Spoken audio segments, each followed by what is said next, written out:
Like کریں، subscribe کریں اور بیل آئیکن کو ضرور دبائیں تاکہ آنے والے ویڈیوز اب تک سب سے پہلے پہنچے۔ محبت کا معاملہ یہ ہے کہ یک طرفہ ہو تو کامیاب نہیں ہوتی، وہی محبت کامیاب ہوتی ہے جو دو طرفہ ہو۔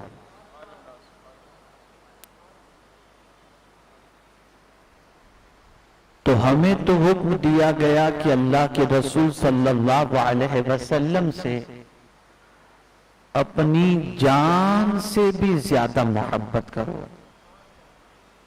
سارے انسان تو اپنی جگہ پر ہیں، سارے انسانوں سے زیادہ تو حضور سے محبت کرنی ہی چاہیے، بلکہ حد تو یہ ہے کہ اپنی جان سے بھی زیادہ حضور سے محبت کرنا۔ اور اگر یہ کیفیت نہیں ہے تو سرکار صلی اللہ علیہ وسلم فرماتے ہیں تم کامیاب مومن نہیں۔ سوال یہ پیدا ہوتا ہے کہ اپنی جان سے زیادہ حضور سے محبت کیا وجہ ہے؟ سمجھیے گا تھوڑا سا۔ میں محسوس کر رہا ہوں کہ موسلادھار بارش کی آواز بھی آپ کے کانوں تک پہنچ رہی ہے، لیکن آپ اس آواز سے توجہ ہٹا کر میں جو عرض کر رہا ہوں اس کی طرف آپ توجہ مبذول فرمائیں۔ اپنی جان سے زیادہ حضور سے محبت، اس لیے کہ تم اپنی جان کا جتنا خیال نہیں کرتے اس سے زیادہ حضور تمہاری جان کا خیال کرتے۔ تم تو اپنی جان کے دشمن بنے بیٹھے ہو، اپنی جان کے دشمن بنے بیٹھے ہو۔ ہاتھ سے گناہ کرتے ہو جان کے دشمن، پیر سے گناہ کرتے ہو جان کے دشمن۔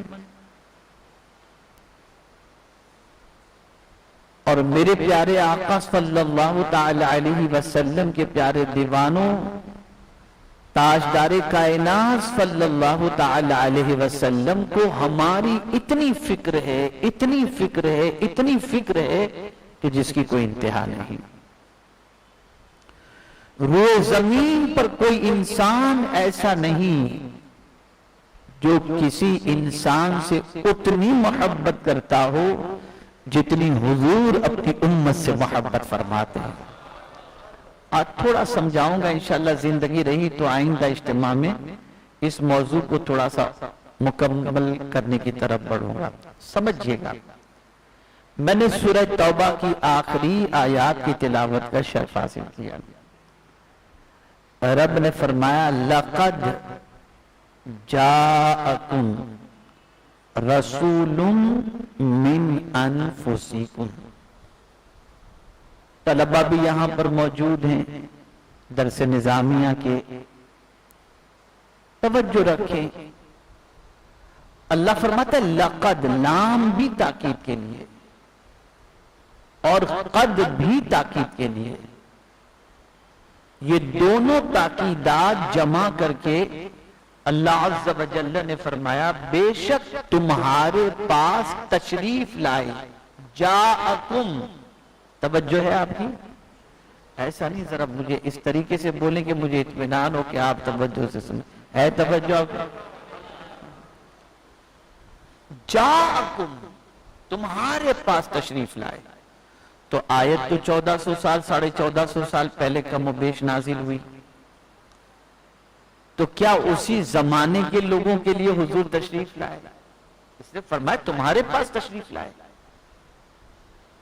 تو یہاں مفسرین کے اقوال کے اندر یہ قول بھی ملتا ہے کہ اہل عرب کے پاس تشریف لائے، لیکن اکثر مفسرین اس بات کی طرف گئے ہیں کہ سارے عالم کے لیے حضور تشریف لائے، اور دلیل دیتے ہیں وَمَا أَرْسَلْنَاكَ إِلَّا رَحْمَةً لِلْعَالَمِينَ، سب کے لیے۔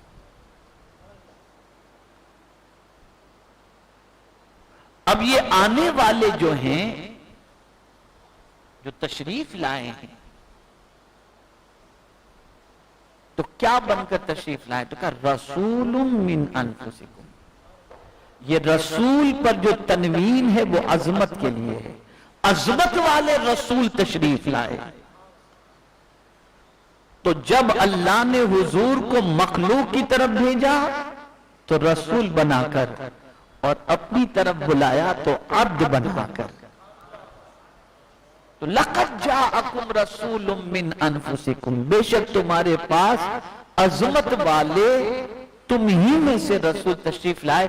یہاں سے یہ بات واضح ہو گئی کہ میرے آقا صلی اللہ علیہ وسلم رسول ہیں، لیکن رسول بشر ہیں، رسول بشر ہیں۔ لیکن بشر سے مراد اپنے جیسا نہ سمجھنا، بشر سے مراد افضل البشر، سید البشر بن کر کے تشریف لائے۔ اب یہ بشر بنا کر حضور کو کیوں بھیجا گیا؟ تو میرے پیارے آقا صلی اللہ علیہ وسلم کے پیارے دیوانوں، چونکہ بشر کو راستہ دکھانا تھا انسانوں کو، تو انسانوں میں سے اللہ عز و جل نے بھیجا۔ اب انسانوں میں سے بھی ایک بات یاد رکھیں کہ جو سب سے اعلیٰ قبیلہ خاندان ہوتا ہے نا، خاندان ہوتا ہے، اسی میں سے رسول تشریف لاتے ہیں، عظمت والے خاندان میں تشریف لاتے۔ تو سرکار صلی اللہ علیہ وسلم جس خاندان میں تشریف لائے، جس خاندان سے تشریف لائے، وہ سب سے عرف و اعلیٰ خاندان ہے۔ اب جو آپ کو مجھے سمجھانا ہے موضوع کی مناسبت سے، یہ میں نے مختصر عرض کیا، ابھی اس پر تفصیلی گفتگو ہو سکتی ہے لیکن میں اس میں جانا نہیں چاہتا۔ اب سمجھا کیوں تشریف، اب حضور کی صفات بیان کی جا رہی ہے۔ آقا کریم صلی اللہ علیہ وسلم کے بارے میں فرمایا گیا، لَقَدْ جَاءَكُمْ رَسُولٌ مِّنْ أَنفُسِكُمْ عَزِيزٌ عَلَيْهِ مَا عَنِتُّمْ۔ مجھے جو آج بتانا ہے کہ حضور اپنی امت سے کتنا پیار فرماتے ہیں، کتنا پیار فرماتے ہیں۔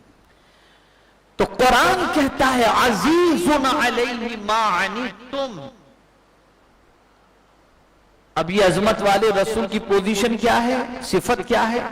تو اب قرآن بیان کرتا ہے کہ جن پر تمہارا مشقت میں پڑنا گراں ہے، یعنی اگر کسی انسان کو روئے زمین پر کوئی تکلیف پہنچتی ہے تو حضور صلی اللہ علیہ وسلم بے قرار ہو جاتے ہیں، بے قرار ہو جاتے ہیں۔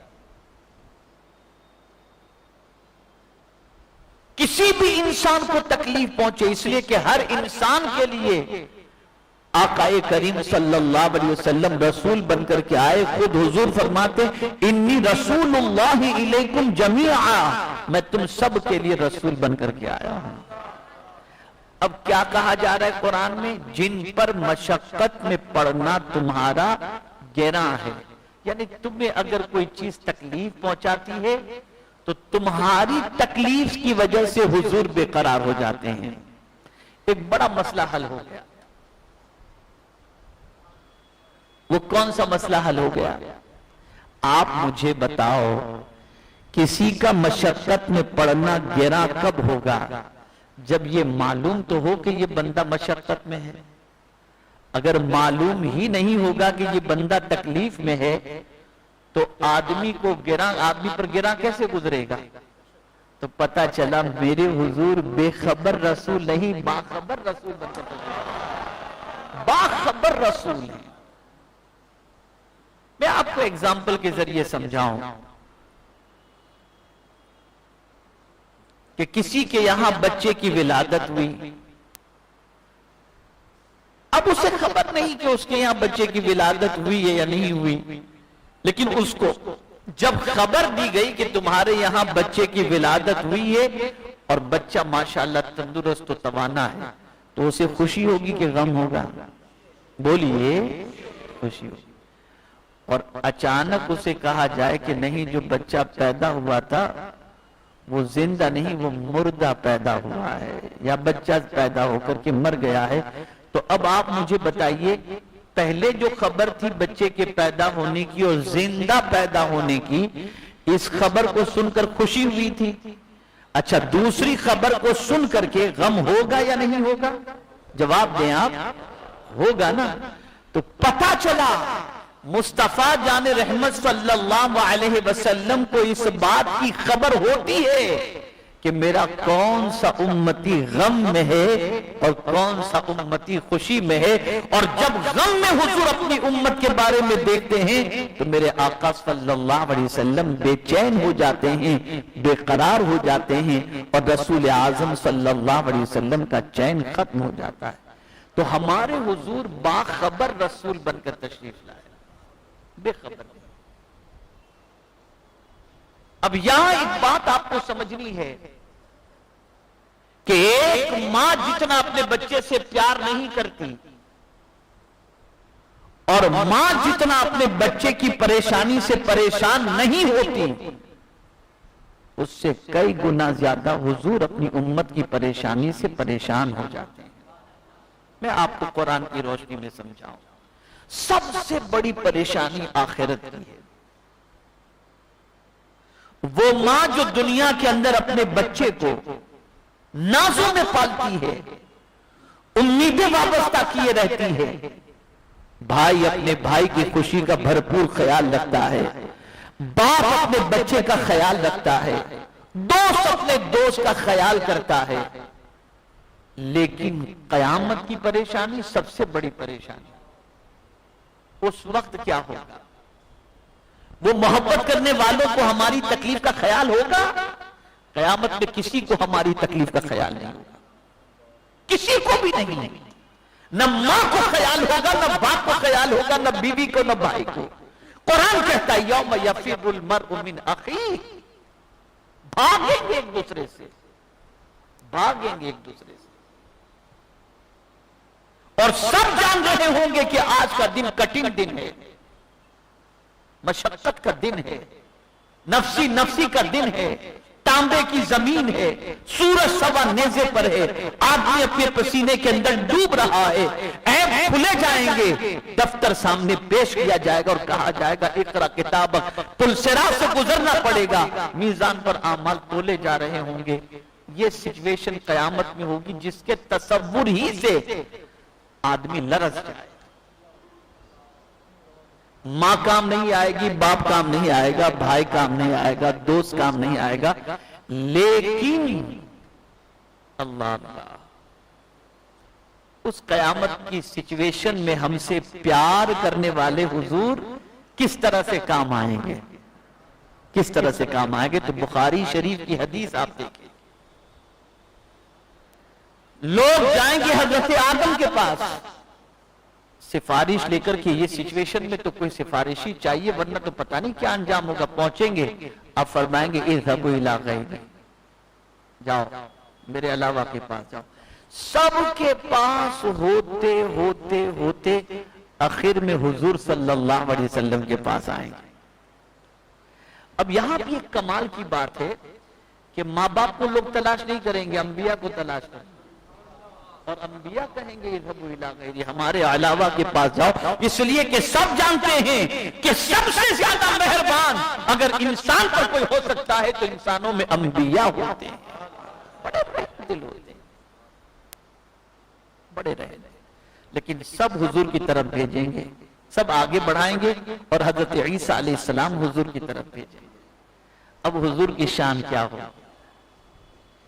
جب یہ فریاد سنیں گے، آہو بکا سنیں گے اور انسان کی پریشانی کو سنیں گے تو فوراً میرے آقا صلی اللہ علیہ وسلم سجدے میں چلے جائیں گے اور رونا شروع کریں گے، رونا شروع، کیا پیار، رونا شروع کریں گے تو مولا فرمائے گا ارفع راسک، میرے محبوب اپنا سر اٹھاؤ، سل توتا، جو مانگو گے تمہیں عطا کیا جائے گا، وشفع تشفع، جس کی شفاعت کرو، شفاعت چاہتے ہو اس کی شفاعت کر دی جائے گی۔ قیامت میں حضور سے رب فرمائے گا۔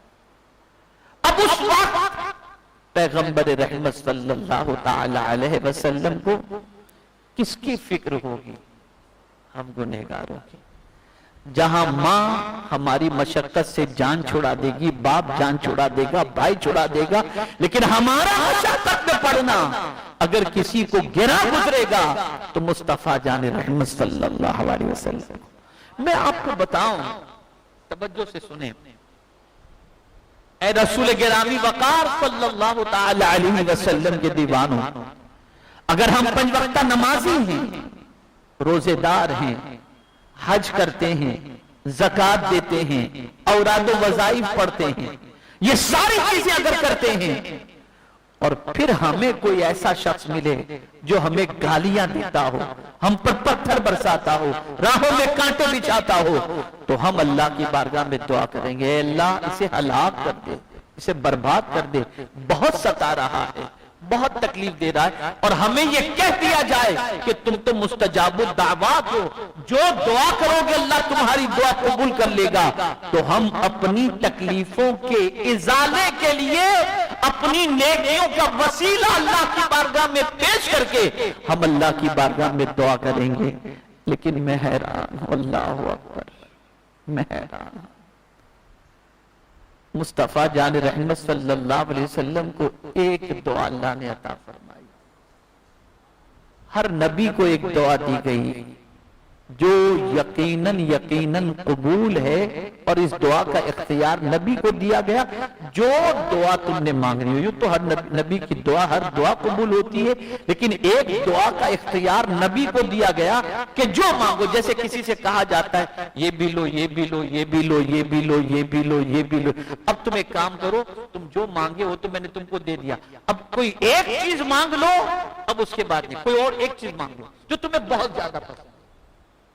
تو آپ مجھے بتاؤ کیا مانگے گا انسان؟ تکلیف میں ہے، پتھر برسائے جا رہے ہیں، کانٹے بچھائے جا رہے ہیں، گالیاں دی جا رہی ہیں، پیٹ پر پتھر باندھا گیا ہے، سوشل بائیکاٹ ہو رہا ہے، اور دعا کا اختیار دیا گیا ہے، ایک دعا مانگ لو۔ اس موقع پہ آدمی یہی تو دعا کرے گا، یہ سب کو ہٹا دے مولا، مجھے صرف راحت چاہیے۔ لیکن یا رسول اللہ آپ کی عظمتوں پر قربان، جب آپ سے کہا گیا کہ جس دعا کا اختیار آپ کو دیا گیا ہے وہ دعا کر لیں، تو حضور فرماتے ہیں میں وہ دعا نہیں کروں گا، میں نے اس دعا کو قیامت کے لیے چھوڑ رکھی ہے، میں وہ دعا اپنی امت کے لیے قیامت پہ کروں گا۔ جو اتنی پریشانی جھیل کر کے بھی اپنے لیے نہیں، ہم سیاہ کاروں کے لیے دعا کرنے کو آپ نے جو ہے مؤخر کر دیا کہ یہ دعا قیامت میں اپنی امت کے لیے کروں گا۔ بتاؤ اس سے زیادہ پیار کرنے والا کوئی دنیا میں ملے گا؟